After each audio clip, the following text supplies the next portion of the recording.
ایک सरसब्ज و शादाब गांव में मुनव्वर नाम का एक बच्चा रहता था। गांव में कच्चे घर, खेत और मिट्टी की खुशबू थी। मुनव्वर का घर भी सादा था, मगर उसके दिल में बड़े ख्वाब बसते थे। वो गरीब जरूर था, लेकिन मेहनती और समझदार था।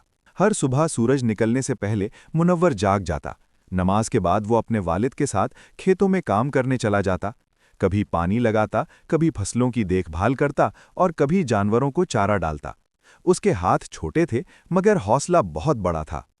काम खत्म होते ही मुनव्वर अपना पुराना सा बस्ता उठाता और स्कूल की तरफ दौड़ पड़ता।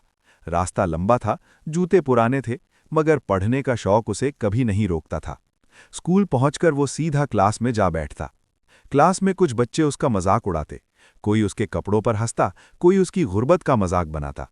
मुनव्वर का दिल दुखता जरूर था, मगर वो खामोश रहता। वो जानता था कि वक्त ही सबसे बड़ा जवाब होता है। मुनव्वर पूरी तवज्जो से उस्ताद की बात सुनता, वो हर सबक दिल से याद करता और सवाल पूछने से नहीं घबराता। उस्ताद भी उसकी मेहनत को पहचानते थे। वो अक्सर कहते थे कि मेहनत करने वाला बच्चा कभी नाकाम नहीं होता। एक दिन उस्ताद ने ऐलान किया कि सालाना इम्तिहान करीब है। ये सुनकर मुनव्वर ने दिल में पक्का इरादा कर लिया कि वो पूरी मेहनत करेगा। दिन में खेतों का काम और रात को मिट्टी के दिए की मध्यम रोशनी में पढ़ाई। कभी नींद आंखों पर गालिब आती, मगर मुनव्वर खुद से कहता कि ये सब उसके बेहतर मुस्तकबिल के लिए है।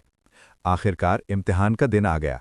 मुनव्वर ने अल्लाह का नाम लेकर पर्चा हल किया।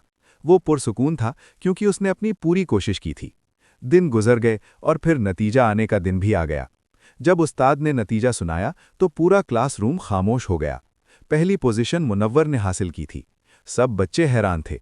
वही बच्चे जो मजाक उड़ाते थे, आज मुनव्वर को इज्जत की नज़र से देख रहे थे। मुनव्वर की आंखों में खुशी के आंसू थे। वो घर पहुंचा और अपने वालिदैन के पांव छू लिए।